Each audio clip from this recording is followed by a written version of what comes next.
Greetings. This is Queen Elle of QUEENELLE79. Thank you so much for joining me again. As the title of this video states, this is going to be a video discussing the second half of June of 2020. So we'll discuss all of the planetary transits, the lunar cycles taking place at the same time, as well as a couple of retrogrades that we have coming up at the end of this month. So stay tuned if you'd like to hear all about it and how it will impact all of us, okay? Before I get started, I always take a sip of my tea.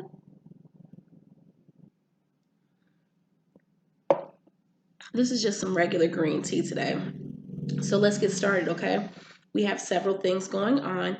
If you have not checked out my video for the first half of June of 2020, please check it out. I will link the video up here probably. And then let's dive into the second half of June. Now, I have my planner as usual, so if you see me looking down, that's what I'm looking at just to stay on track. Now, starting with June 18th, we have Mercury retrograde in Cancer.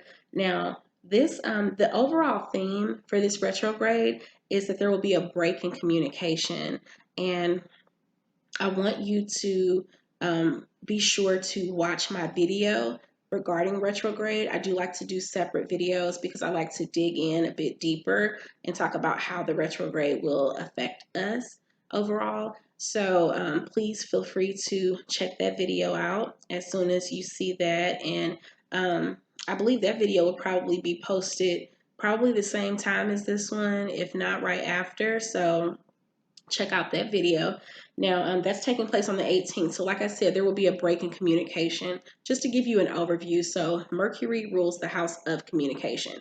So with that being said, there will be a break in communication, and you may meet some resistance or have a bit of conflict with regard to how you express yourself or communicate with others, okay? So be sure to look at that video so that you can just learn some more about that retrograde. And that retrograde will take place for about 3 weeks. It will be from June 18th to July 12th.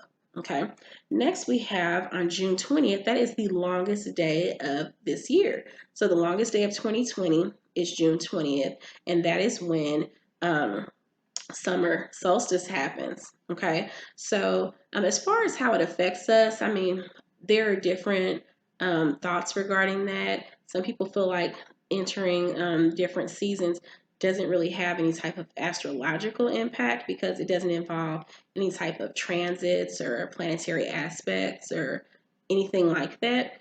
However, I feel like I've always viewed summer as, I mean, it's the precipice to fall, which is more of the harvest time. So summer is all about, I mean, you've already planted the seeds, like in springtime, you know, from a figurative and literal sense.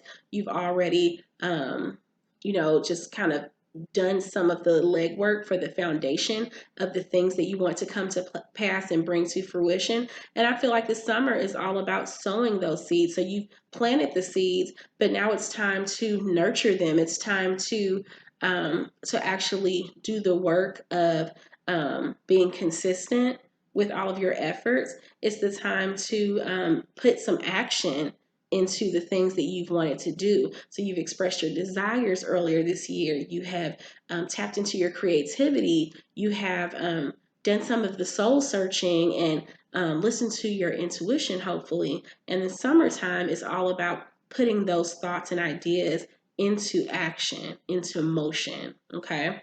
So it's a very exciting time, I feel like. So then on the 21st, which is the very next day, we have the new moon. Now the new moon also is an annular solar eclipse. Now I'm just checking, see if I have any more information about that new moon. Now, like I said, the new moon is also an annular solar eclipse, and the new moon will be in Cancer. Now, new moon, so we've talked about full moons before. The new moon is all about, as it, you know, it sounds, it's all about starting fresh. It's all about a fresh start, just starting anew with any of your endeavors, any of the intentions that you have set. this is the time to start fresh. Now, because there's an annular solar eclipse, that is a partial solar eclipse. So the moon will not be completely blocking the sun, but there will be enough of a blockage that depending on where you are, you'll see like a ring going around it, a ring of light. And that's just the way that it looks. So hopefully, I would say check online to see if you can see what that will look like if you're not able to see it for yourself. So that will be on the night of June 21st. And the point of the annular solar eclipse, because it's really powerful. I mean, the new moon energy is all about just starting fresh anyway, but that annular solar eclipse is all about finding that balance between the things that you really want to do and the things that you should do.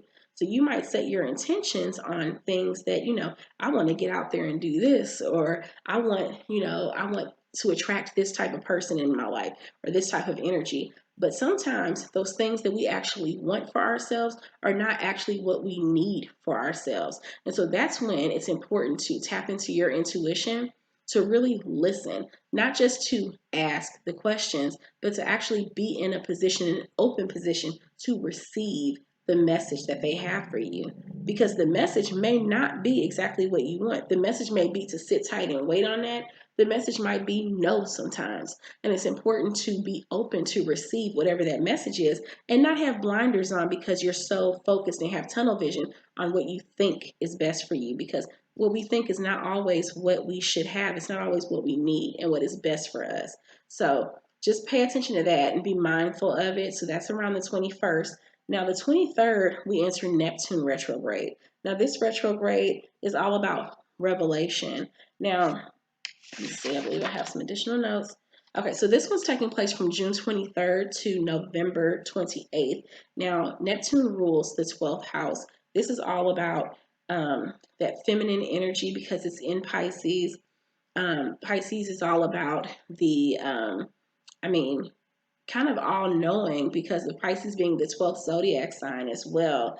So it's no coincidence that this is the 12th house and Pisces is the 12th zodiac sign. Pisces is a sign that is has a lot of feminine energy. It's a water sign. It's all about that creativity, but all about sensuality and emotion and imagination.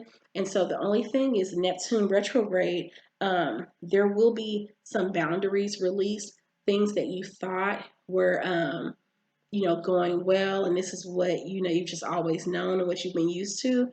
Those things will be released, and this will be a period of actually coming to grips with starting fresh in certain areas of your life.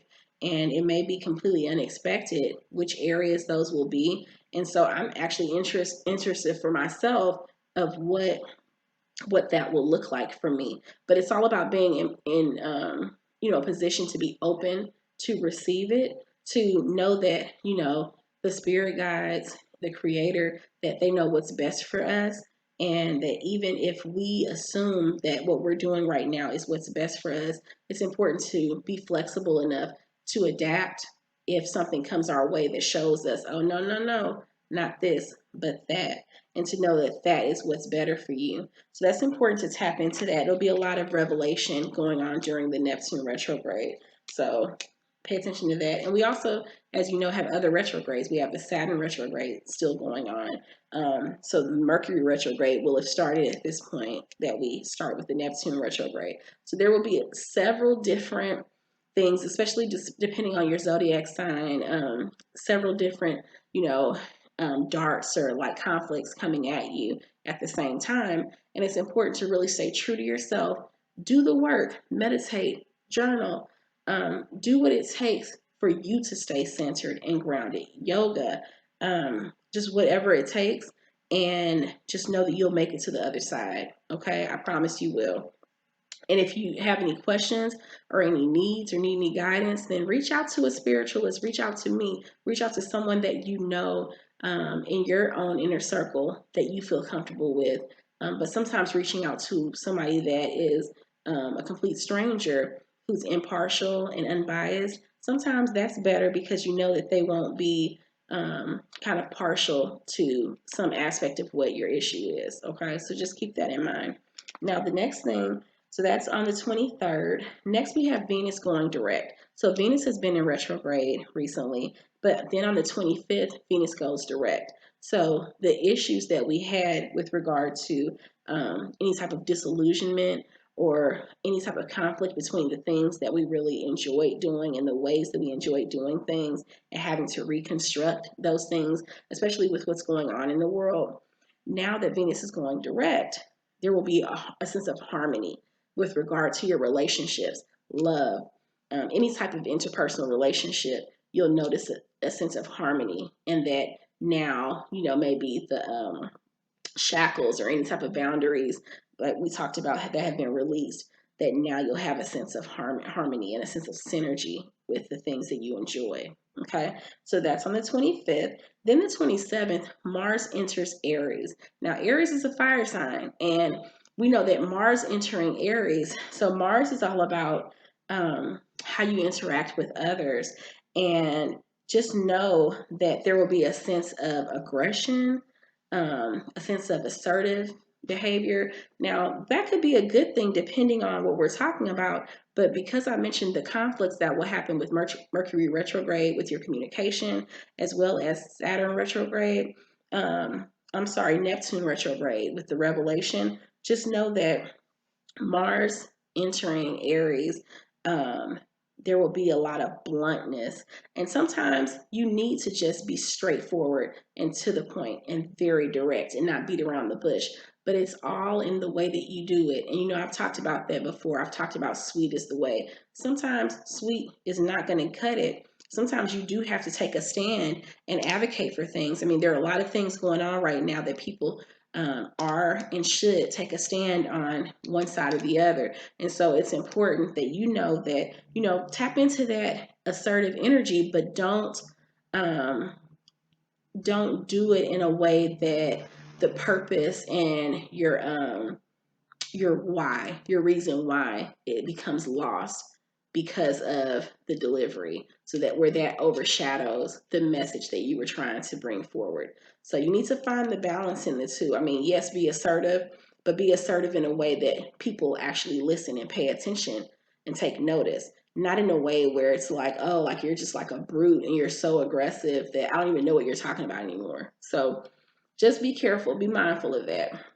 So that's on the 27th. Then the 28th, we have the first quarter moon. Now, the good thing about the first quarter moon is, so we have like any type of new things that we are establishing, new constructs that we're establishing in our life on 21st when we have the new moon. Now, on the 28th with the first quarter moon, you might encounter some type of resistance.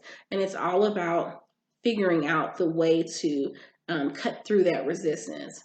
And I was talking about in another video, I believe my Mercury retrograde video, I was talking about how you have to figure out a way to deal with conflict where you don't let it consume you, and you also don't let it affect who you are to the point that you're reacting constantly. But it's important to know that obstacles will come. And what I said or noted here, if I can read my handwriting, is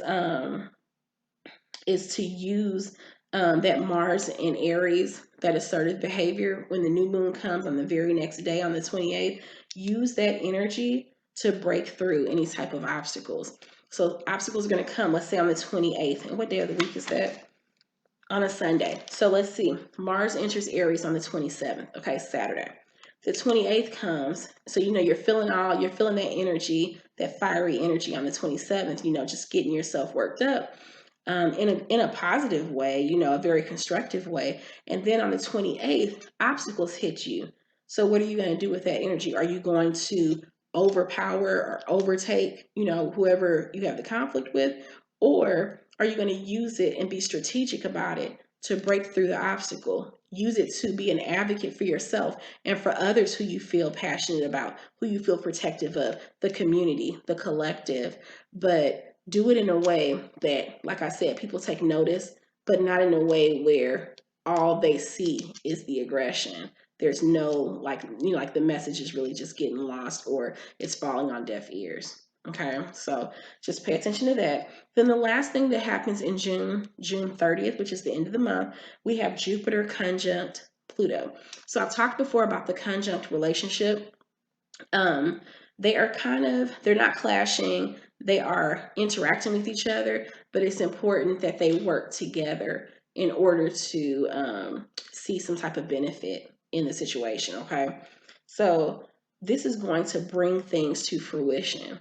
So you've established yourself, you've sown those seeds, like I said. Now we're entering summer, and I talked about how things like it's all about action. So the overall theme here for the second half of June is really just putting forth, some motion into what you have set forward, what you have dreamed about, what you have started planting seeds on, to actually put them into motion, to use that Mars and Aries energy, that fiery, assertive energy. Use that to propel you forward. Use that when you meet obstacles with that new moon, or the first moon, rather, the first quarter moon.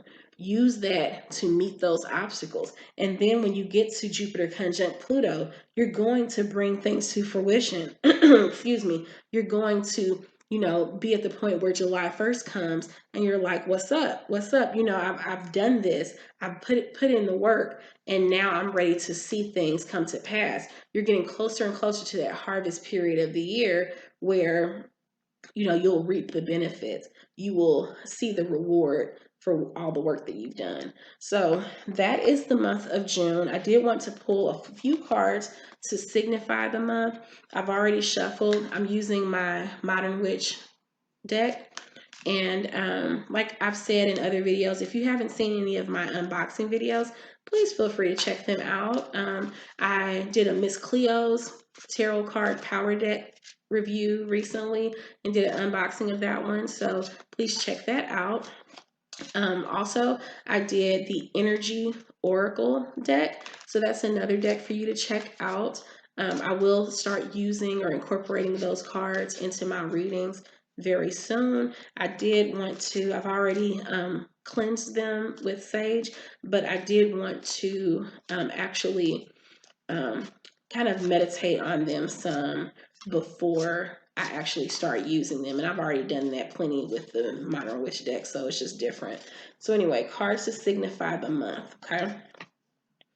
We have Temperance, so we'll talk about that briefly. We have the Four of Swords, Two of Pentacles, the Page of Swords, the Moon. Let's see, one more. I'm stopping. Okay. Oh, nope, I'm being told one more. The King of Pentacles. All right. So, like I've said before, when I'm pulling cards, I might have an idea of how many cards that I want to pull, and then I just go off of the energy that I'm receiving from the spirit guides. And if I feel called to pull more cards to add a bit more depth to the reading. So, Temperance. So, this is all about balance. This is all about balancing yourself.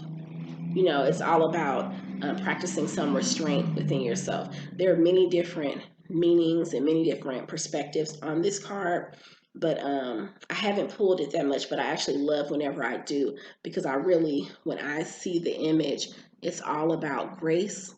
It's all about, again, that balance. And like I told you, the balance in that assertiveness turning into aggression, and your message possibly falling on deaf ears because of that aggression. So definitely practice some temperance. Then we have the Four of Swords. Now this one's all about some turmoil. There's something that's, plaguing you, something that is keeping you up at night. The swords are all about our thoughts. They're all about our intellect. And so it's important to note, I always love looking at this window. I feel like there's always some reprieve.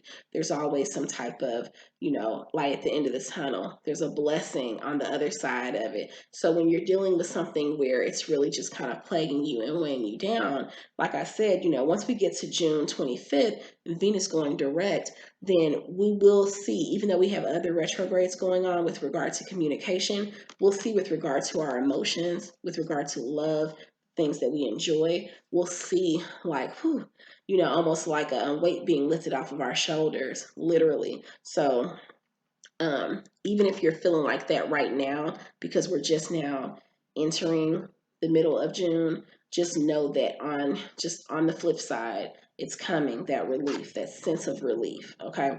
You might not know exactly how it's going to work out, but as far as how you feel about it, that is going to change soon for the better. Okay.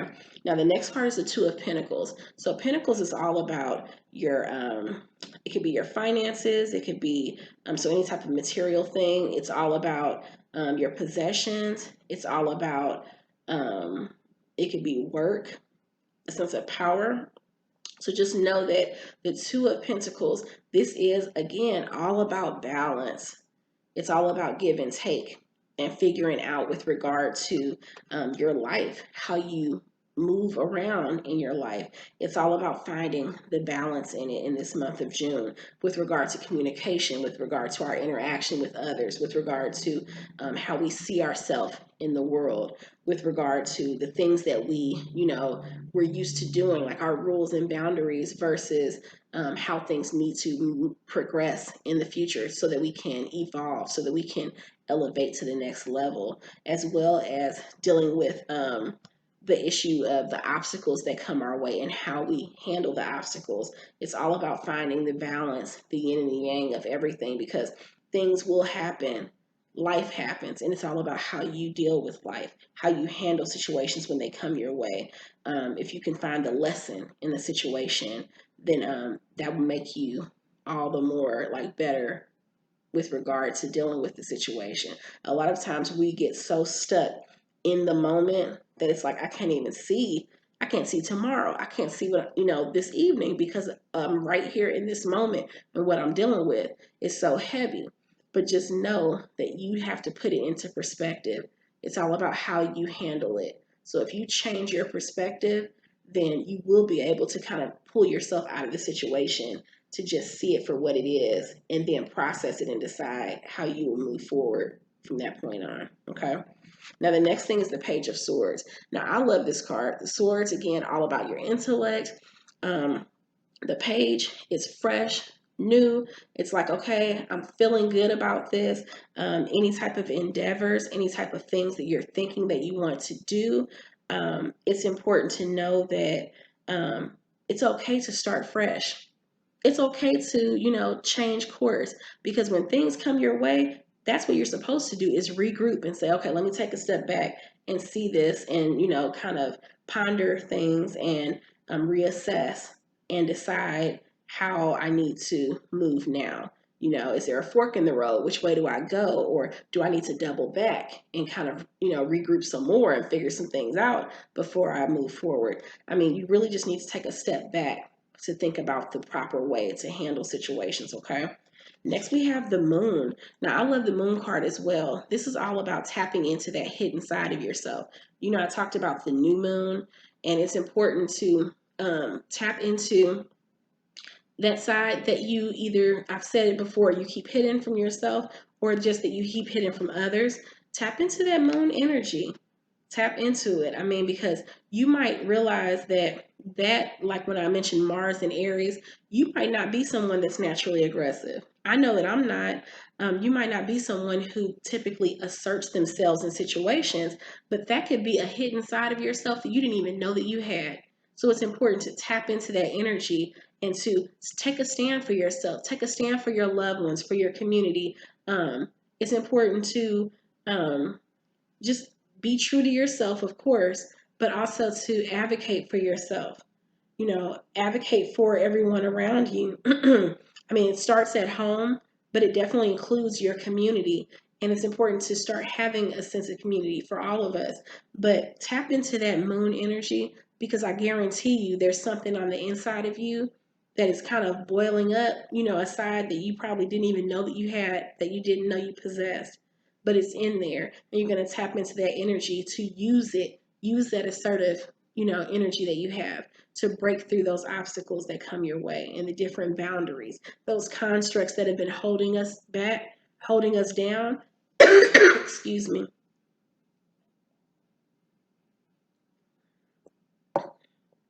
Those old ways of being where we thought that's just how it is, or, well, they said we got to do it like this and everything. No, no, there's no they said. What do we say? What do you say? What do I say? That's what it's about right now.